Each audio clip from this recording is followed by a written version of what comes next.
Hello, you're watching Rappler. Now, 7 years ago on this day, in 2016 actually, the Philippines won before an arbitral tribunal over China. See, 3 years before that, in 2013, the Philippines took China to court, an international court to be specific, because it wanted to challenge China's sweeping claims over the South China Sea. Now, the Hague, that's what we call the Permanent Court of Arbitration, ruled in favor of the Philippines, squashing all of China's claims actually, including the vaunted the infamous 9-line. We'll talk about that a little more later.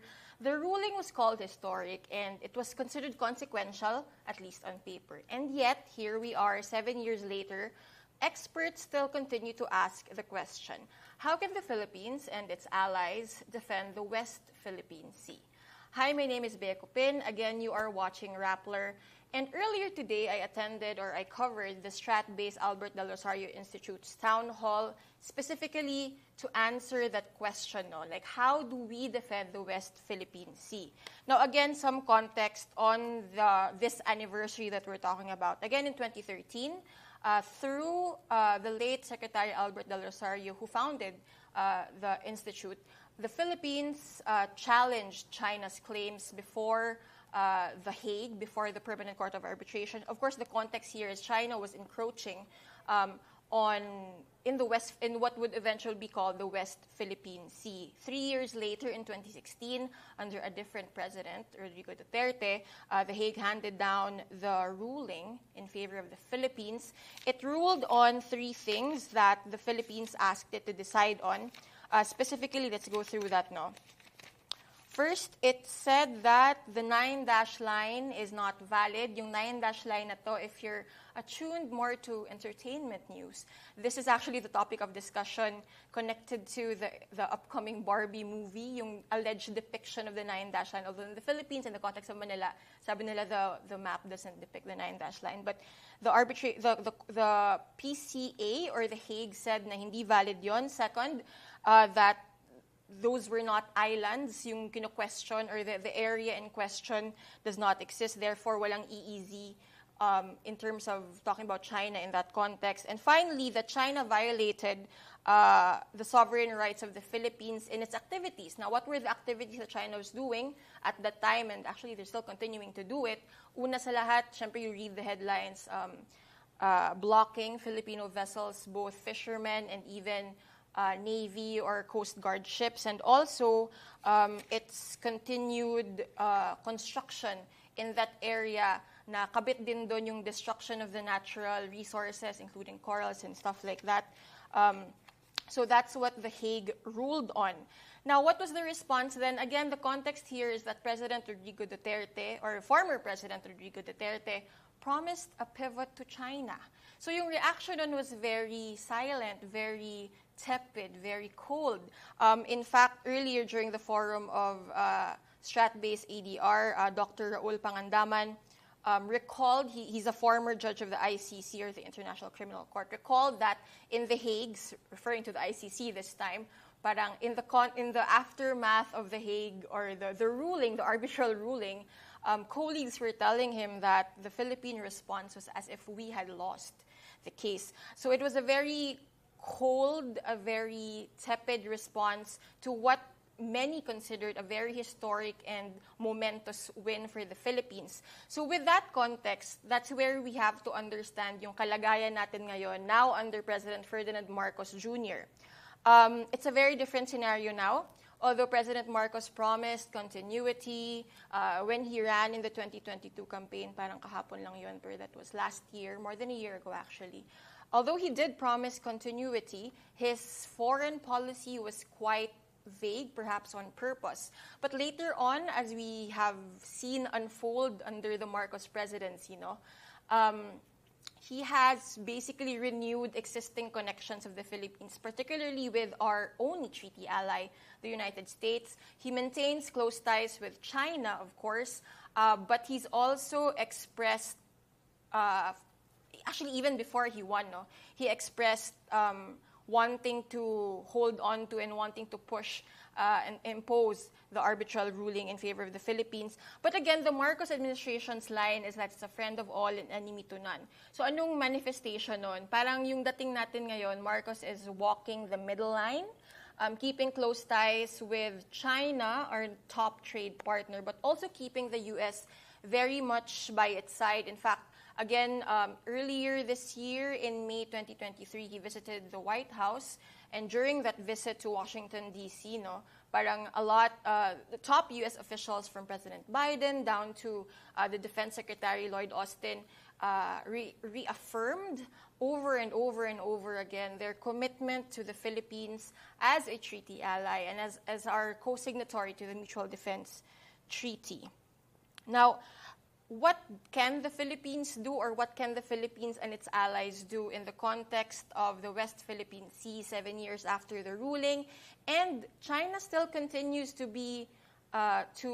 perform aggressive moves in the West Philippine Sea. Again, recall natin, President Marcos visited Beijing in January 2023. It was his first foreign visit in 2023. He paid a state visit to Beijing there. Parang the rhetoric of President Marcos and President Xi Jinping of China was that this was a new golden age for the Philippines and China. It was a maturing of relations between Manila and Beijing. And yet, after that, literally barely a month after that, the Philippine Coast Guard reported a laser pointing incident, as in the Chinese militia pointed a laser towards the Philippine Coast Guard, incapacitating our Coast Guard temporarily, putting them in danger.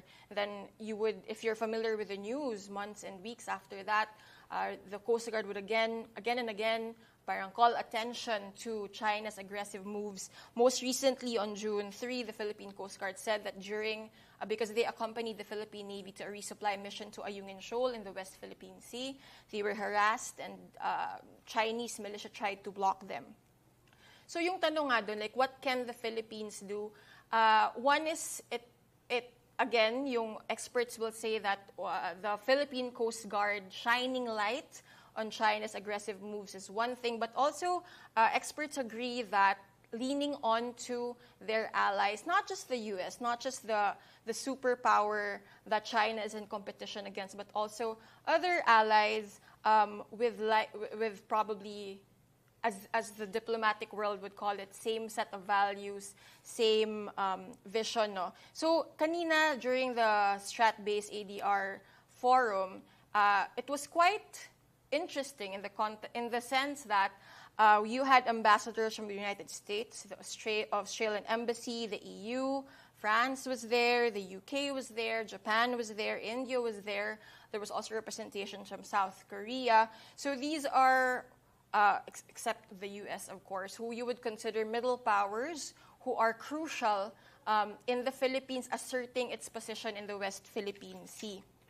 Parang, you can call it a show of force in a way. And speaking of show of forces, like earlier during the forum, also you had experts like former Associate Justice Antonio Carpio speaking about the ruling 7 years later, and also reminding, he told the audience that until China recognizes international law, it is no friend of the Philippines. Of course, that's in reference to the Marcos administration's vision of being a friend to all and enemy to none. So the way the Marcos administration so far is taking it, they lean towards its allies, kumbaga strength in numbers. But again, we have to see how that will progress and how that will work out for a relatively young Marcos administration. There has been a suggestion, actually, from former Justice Carpio, for Marcos to bring this before the UNGA, or the United Nations General Assembly. His argument is that there's no use in bringing this up before the Security Council, kumbaga yun yung executory arm of the United Nations, because sa UN Security Council, and we won't go into the nitty-gritty of that, may veto power yung permanent members, which includes China and Russia in that aspect. So we don't know yet from the DFA, although representatives from the DFA were earlier there at the forum. We do not know if the Philippines is keen on taking this route, although legislators allied with President Marcos have expressed support for this route for the Philippine government. Again, earlier, kanina, yung forum kasi, it wasn't just a Strat-based Albert Del Rosario Institute thing. The morning forum wherein all the ambassadors in attendance took their turn speaking. And even the ambassadors actually who did not speak, there were also other ambassadors who attended, clearly showing their support for the forum and for the Philippines' position in the West Philippine Sea. The U.S. Ambassador Mary Kay Carlson reiterated her support for the ruling. Obviously, all of the ambassadors who were in attendance expressed their support. Their countries had earlier also expressed their support for the Philippines in the arbitral ruling. So the question here is, what will Marcos do now? Now, if the DFA statement is any indication, I'm talking about Secretary Enrique Manalo, his statement earlier on the occasion of the anniversary was that he welcomes the growing number of partners who have expressed support for the award. So again, balik tayo dun sa concept na this is not a battle that this is not something that the Philippines can do alone.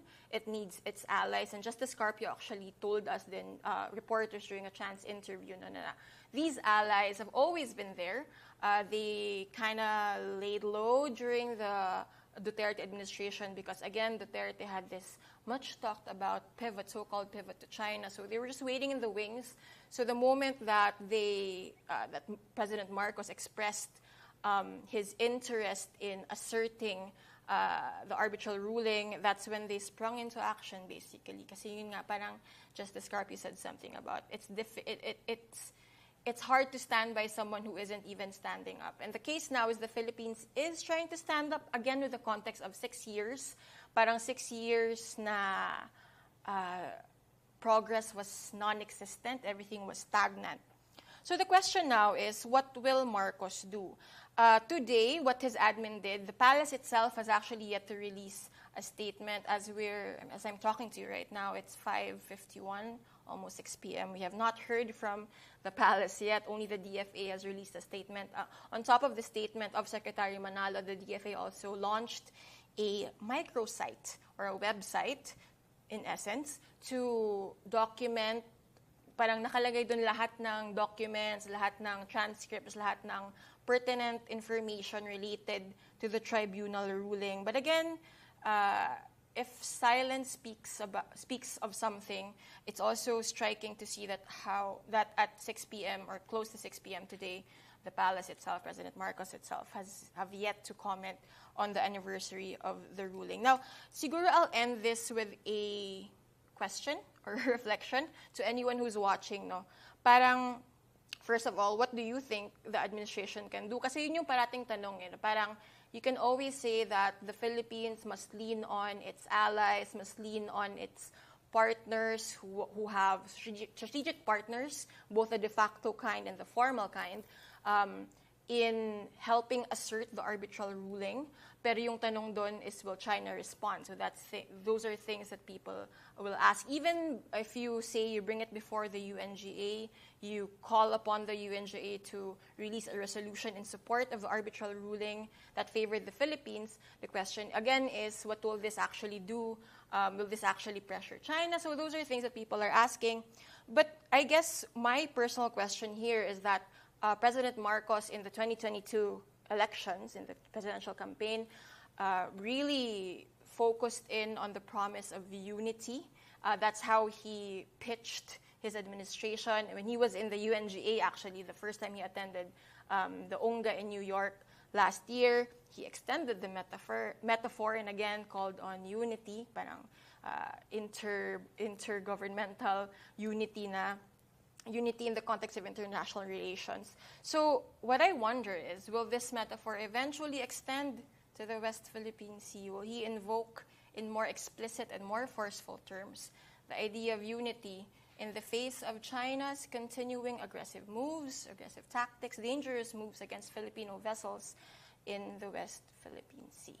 So I'll leave you with that question. And if you have other questions, actually, you can also leave them in the comments below. Again, this has been Bea Cupin. You have been watching Rappler on the occasion of the 7th anniversary of the arbitral ruling that favored the Philippines against China. Thank you for watching.